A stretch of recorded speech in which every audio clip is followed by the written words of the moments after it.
ಓವೈಸಿ ಈ ಬಿಲ್ ಅಸಂವಿಧಾನಿಕ, ಮುಸ್ಲಿಮರ ಧಾರ್ಮಿಕ ಹಕ್ಕುಗಳನ್ನು ಕಸಿಕೊಳ್ಳುವಂತಹ ಉದ್ದೇಶ ಇದಾಗಿದೆ ಎಂದಿದ್ದಾರೆ. ಕಾಂಗ್ರೆಸ್ ಸಂಸದ ನಾಸೀರ್ ಹುಸೇನ್ ಕೂಡ ಈ ಬಿಲ್ ದೇಶದಲ್ಲಿ ಗಲಭೆಗೆ ಕಾರಣವಾಗಬಹುದು ಅಂತ ಎಚ್ಚರಿಕೆಯನ್ನು ಕೊಟ್ಟಿದ್ದಾರೆ. ಗಲಭೆಗೆ ಕಾರಣ ಆಗಬಹುದು? ಏನ್ ಗಲಭೆ? ಅಯ್ಯೋ, ಪ್ರಚೋದಿಸ್ತಾ ಇದ್ದಾರೆ, ಆಗ್ಬೇಕು ಅಂತ. ಆಗ್ಬಿಡ್ಲಪ್ಪ, ನೋಡಬೇಡ. ಆಲ್ ರೈಟ್, ನಾಸೀರ್ ಹುಸೇನ್ ಮಾಡ್ಸಪ್ಪ, ಅದೇನ್ ಗಲಭೆ ನೋಡಬೇಡ, ಮಾಡ್ಸಪ್ಪ, ನಡೆದ ಹೋಗ್ಬಿಡ್ಲಿ, ನೋಡ್ಬೇಡ ಅಂಕರಿ ಇನ್ನೊಂದ್ಸರಿ ಮಾಡ್ಸು ನೋಡೋಣ.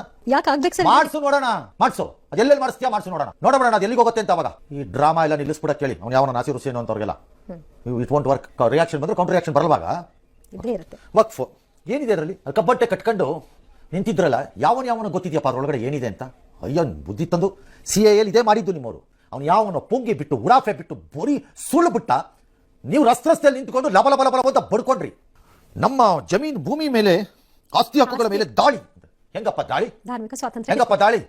ಕೃಷ್ಣದೇವರಾಯನ ಕಾಲ ಮುಸ್ಲಿಮರು ಬರೋದಕ್ಕೆ ಮೊದಲೇ ಈ ದೇಶದಲ್ಲಿ ಇದ್ದಿದ್ದ ಲ್ಯಾಂಡು ಈಗ ವಕ್ಫ್ ಲ್ಯಾಂಡ್ ಅಂತಂದ್ರೆ ಹೆಂಗಪ್ಪ ಆಗುತ್ತೆ? ನಾವೇನು ಹೇಳಬೇಕು ಅಂತ? ನೀವು ಯಾವ ಮುಸ್ಲಿಂ ದೇಶದಲ್ಲೇ ಇಲ್ಲ ವಕ್ಫ್ಗಳು, ನಮ್ಮ ದೇಶಕ್ಕೆ ತಂದಿಟ್ಟಿದ್ದಾರೆ. ಕಂಡು ವಕ್ಫಾಸ್ತಿ ಅಂತ ಬರ್ಕೊಳಕ್ಕೆ ಏನ್ ನಿಮ್ಮ ಮನೆದು ಹಿತ್ಲಾ ಇದು ದೇಶ ಅಂದ್ರೆ?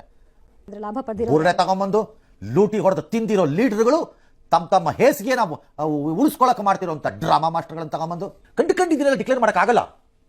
ಓಕೆ, ಕಂಡಿದ್ದೆಲ್ಲ ಏನೇ ಆದ್ರೂ ಮುಸ್ಲಿಮರು ವಲಸಿಗರೇ, ಯಾವತ್ತಾರು ಬಂದಿರಲಿ. ಇಲ್ಲಿರೋ ಮುಸ್ಲಿಮರೇ ಭಾರತೀಯರೇ, ಅದೇನು ಅನುಮಾನ ಇಲ್ಲ ಈಗ ಅಲ್ವಾ? ಹಾಗಿದ್ದಾಗ ಸ್ಪೆಷಲ್ ಯಾಕೆ ನಿಮಗೆ ಪ್ರೊಟೆಕ್ಷನ್ಗೆ? ನಾವು ಸ್ಟಾರ್ಟ್ ಮಾಡಿದ್ರೆ 20,000 ವರ್ಷದ ಹಿಂದೆ ವಾಲ್ಮೀಕಿ ಮಹರ್ಷಿ ತೋರಿಸಿದ ಈ ಜಾಗ ಎಲ್ಲ ಅಂತಂದ್ರೆ ನಾವು ಕ್ಲೈಮ್ ಮಾಡ್ಕೊತೀವಿ. ಹಾಗೇನ್ ಮಾಡ್ತೀರಿ? ಮಣ್ಣು ತಿಂತೀರಾ? ಅದ್ ಮಾಡಬಾರ್ದಾ? ಹಳೆದನ್ನ ಬಿಟ್ಬಿಡ್ಬೇಕು. ನೀವಿಲ್ಲಿ ಮುಸ್ಲಿಮರು ವಲಸೆ ಬಂದ ನಂತರ ಹುಟ್ಟಿಕೊಂಡಿರುವ ಈ ವಕ್ಫ್ ಎಂಬ 100 ವರ್ಷದ ಆಟದ ಇದು ಸಂಸ್ಥೆ, ಈ ಸಂಸ್ಥೆ ಹೇಳಿದ್ದ ಜಾಗ ಎಲ್ಲ ಮುಸ್ಲಿಮರ ಆಸ್ತಿ ಅಂತ ಹೇಳಕ್ ಬರುತ್ತೆ. 1000 ವರ್ಷದ ಹಿಂದೆ ಇದು ದೇವಸ್ಥಾನದ ಜಾಗ ಅಂತ ಹೇಳಂಗಿಲ್ವಾ? ಅದೇ ಹೇಳಂಗಿಲ್ಲ ಯಾರುವೆ. ಅಲ್ಲ, ಅಕಸ್ಮಾತ್ ದರ್ಗಾನೋ ಮಸೀದಿನೋ ಬಂದ್ಬಿಟ್ಟಿದ್ರೆ ಇಲ್ಲ ಇದು ದರ್ಗಾದ ಜಾಗ ಅದನ್ನ ಹೇಳಂಗಿಲ್ಲ. 1000 ವರ್ಷದಿಂದ ದೇವಸ್ಥಾನ ಏನಿತ್ತು ಅನ್ನೋದನ್ನ ಕೇಳೋಂಗಿಲ್ಲ. ಹೆಂಗಿದೆ ಲೆಕ್ಕ ಹಾಕೊಳ್ಳಿ.